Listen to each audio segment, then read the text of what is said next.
मुझे लगता है कंगना रनावत को फ्यूचर में फूट फूट कर रोना पड़ेगा। वैसे तो हम चाहते नहीं कि कोई रोए, लेकिन कंगना रनावत जिस तरीके के काम करती है उनको फ्यूचर में रोना ही पड़ेगा।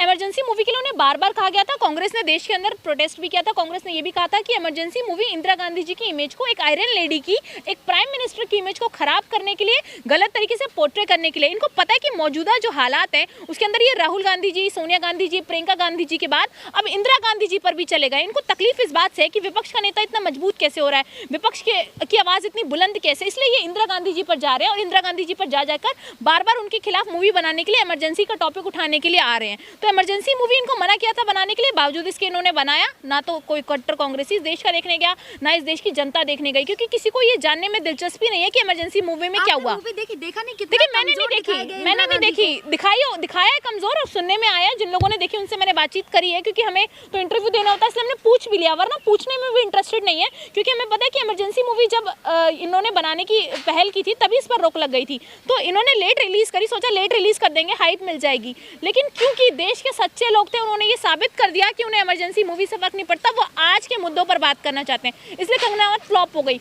अब देखिए कंगना रनावत का करियर हो गया खत्म, अगली बार अपनी चुनाव जीत नहीं पाएंगी, क्योंकि इमरजेंसी मूवी जैसी मूवी बनाकर वो सोच रही थी कि मैं आगे कंटिन्यू रखूंगी अपने करियर को, जनता के लिए कोई काम नहीं कर रही। वो अपने दम पर एक्टर बनी है, अपने दम पर, देखिए अपने दम पर वो कितनी बड़ी एक्टर बन चुके हैं सबको पता है इनकी, जिसकी बॉलीवुड में नहीं बनती, जिसकी प्रोड्यूसर डायरेक्टर से नहीं बनती, उसकी राजनीति में भी किसी से नहीं बन सकती। वो जिसको 2014 के बाद आज़ादी मिली है उसको 2014 के बाद ही आना चाहिए था धरती पे, क्योंकि वो ये कहना चाहती है कि मोदी जी आए जब से प्रधानमंत्री बने तब से देश आज़ाद हुआ है, तो तब तक गुलाम था। आप अपमान करें, स्वतंत्रता सेनानियों का अपमान करें, उन कांग्रेसियों का अपमान करें, क्योंकि बीजेपी ने तो आज़ादी में कोई भाग ही नहीं लिया, आरएसएस ने कोई भाग नहीं लिया, कंगना रनावत का तो 0% योगदान है।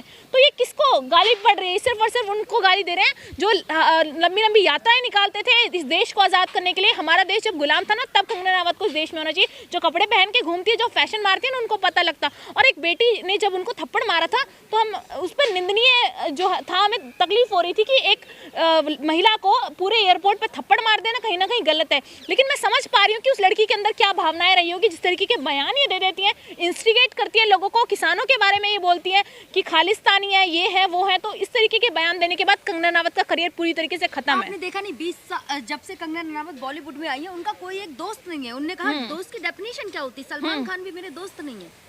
देखिए दोस्त की डेफिनेशन उसी को पता होगी जो दोस्त बना पाता हो, जिसका व्यवहार अच्छा हो। जिसका व्यवहार ही अच्छा नहीं है, जो चिल्लाता रहता हो, बैठकर कुछ भी बोलता रहता हो। देखिए आज कंगना रनावत एक नेता है, चुनाव जीत गई है, अच्छी बात है, फेमस होने की वजह से जीत गई होंगी, लेकिन मुझे लगता है वो जो बयान देती है कोई उनको सुनना नहीं चाहता। कोई भी पढ़ा लिखा व्यक्ति कंगना रनावत के पॉइंट ऑफ व्यू को बिल्कुल नहीं सुनना चाहता। दिलेर नेता और इतने दिलेर अभिनेत्री आपको मिलेगा, वो कह रहे अब राजनीति पे मैं फिल्म नहीं बनाऊंगी।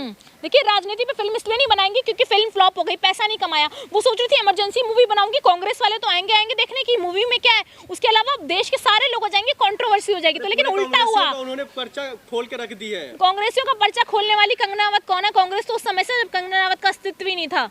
इसका मतलब आप इमरजेंसी का समर्थन करती है? देखिए बिल्कुल, इंदिरा गांधी ने सही इंदिरा गांधी जी ने उस समय की सिचुएशन को देखकर इमरजेंसी लगाई थी, जिसका जिक्र किताबों के अंदर है। अभी अपनी अलग किताब बनाई। ये लोग तो गांधी जी को भी नहीं मानते, सावरकर को मानने वाले लोग, सावरकर का समर्थन करने वाले लोग गांधी जी की गांधी विचारधारा को क्या समझेंगे? ये अपनी एक अलग पुस्तक लिखने वाले हैं आने वाले फ्यूचर में, जिसमें गांधी जी की गलत इमेज होगी, जिसमें इंदिरा गांधी जी की गलत इमेज होगी। तो गांधी परिवार से नफरत है इन लोगों को। ये वो लोग हैं जो देश के लिए बलिदान नहीं दे सकते, लेकिन जो बलिदान देगा उस पर सवाल उठा सकते हैं। अब देखिए ना, प्रियंका गांधी की तारीफ कर रही थी, राहुल गांधी की आलोचना की है। देखिए प्रियंका गांधी एक महिला है और महिला की तारीफ करना तो बनता था। उन्हें लग रहा है कि आने वाले फ्यूचर में कंपटीशन हो सकती है, इसलिए प्रियंका गांधी की तारीफ करिए। राहुल गांधी से तकलीफ इसलिए क्योंकि उनसे उसको हाइप मिल सकती है। जैसे स्मृति ईरानी को वायरल जो किस वाला मुद्दा चल रहा था कि मुझे फ्लाइंग किस दी सदन के अंदर, तो आपने देखा कि ना कोई किस दी राहुल गांधी जी ने और ना इस तरीके की कोई चीजें हुई, लेकिन उन्होंने हल्ला मचाया। तो गलत एलिगेशंस लगाकर, वुमेन कार्ड खेलकर ये लोग राहुल गांधी जी को डाउन करना चाहते हैं। देखिए नशा कौन करता है बॉलीवुड में?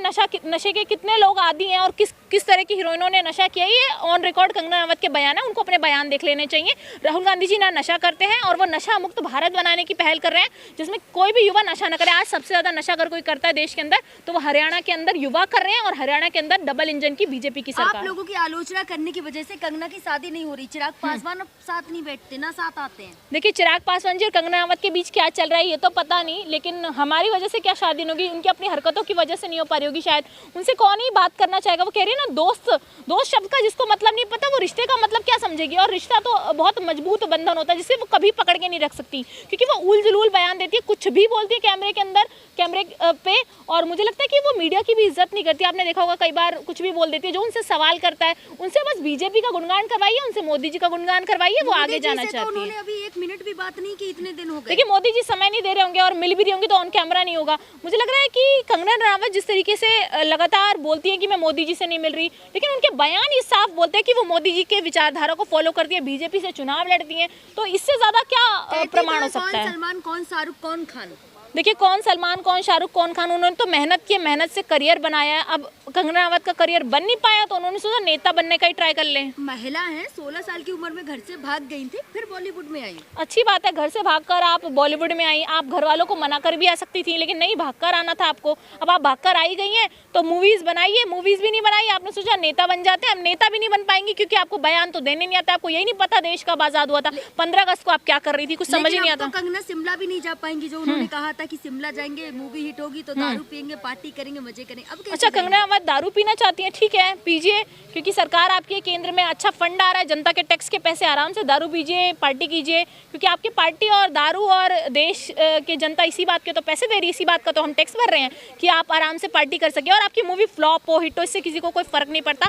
आपने राजनीति पे मूवी ना बनाने का जो फैसला लिया ना बहुत अच्छा लिया, क्योंकि अगर अगली बार मूवी बनाई ना तो 1 रुपए की भी कमाई नहीं होगी, एक भी बंदा नहीं जाएगा थिएटर के अंदर। आपके बीजेपी वाले खुद भी नहीं जाएंगे। अपने बीजेपी वालों को जो कहते हैं ना पूरे देश में समर्थक है, अगर पूरे देश में समर्थक होते इनके तो ये मूवी हिट हो जाती। इनके समर्थक ही नहीं है, ये बेवकूफ बनाते हैं। प्रमोशन नहीं किया ना, देखिए साबरमती का मोदी जी हर जगह गए थे प्रमोशन करने, मोदी जी उस मूवी का प्रमोशन कर ही नहीं सकते, क्योंकि उन्हें पता है कि गलत मूवी है, इमेज को खराब करने के लिए मूवी है। वो अपने छुटवैया नेता को आगे कर देते कि आप फ्रंट फुट पर ये काम करिए, मैं तो पीछे से खड़ा हूँ।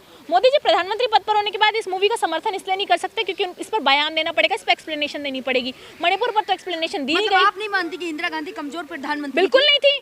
जो आप ये देखिए बांग्लादेश को अलग कर दिया ताकि देश के अंदर जो है सब सुरक्षित रह सके, सारे धर्म मिलकर रह सके, जो सभी धर्मों को साथ लेकर के चलती थी। तब इस देश में हिंदू मुसलमान नहीं होता था। तो मुझे लगता है कि वो एक आयरन लेडी थी, और आज भी गूगल करेगा ना तो आयरन लेडी का नाम होगा, कंगना रनावत का नाम लिखिएगा ना तो एक बार देखिएगा क्या आता है। लेकिन क्या लगता है कुंभ के मेले में जिस तरीके से मुलायम सिंह का जो स्टैचू रखा है उसको लेकर काफी विवादित बयान दिए जा रहे हैं। देखिए मुलायम सिंह जी का स्टैचू वहाँ नहीं रखना चाहिए, ये तो निंदनीय है, क्योंकि वो धर्म का मुद्दा है, धर्म की आस्था का प्रतीक है। वहाँ पर किसी नेता का वहाँ पर जाके आप ये देखिए कैबिनेट की मीटिंग जो भी हम वहाँ पर योगी जी करते हैं उससे तकलीफ है, तो फिर मुलायम सिंह जी की तो तस्वीर रखी है तो उससे भी तकलीफ है। वहाँ आस्था की जगह पे मत रखिए, आप कहीं और रखिए, वहाँ पर जाइए, फूल चढ़ाइए, माला चढ़ाइए। ठीक है, आपने अभी कहा जो इंदिरा गांधी कमजोर लेडी नहीं थी और उन्होंने देश के लिए बहुत कुछ किया है, उनकी अगर छवि खराब करे कंगना रनावत तो आप चाहते हैं उन पर कार्रवाई हो, एफआईआर? देखिए बिल्कुल कंगना संसदीय सदस्यता उनकी रद्द हो। देखिए हम तो चीख कर कह रहे हैं, पूरा भारत चीख कर कह रहा है कि ऐसे लोगों पर कार्रवाई होनी चाहिए। कुमार विश्वास पर कार्रवाई होनी चाहिए, कंगना रनावत पर कार्रवाई होनी चाहिए, राणा पर कार्रवाई होनी चाहिए इस देश में।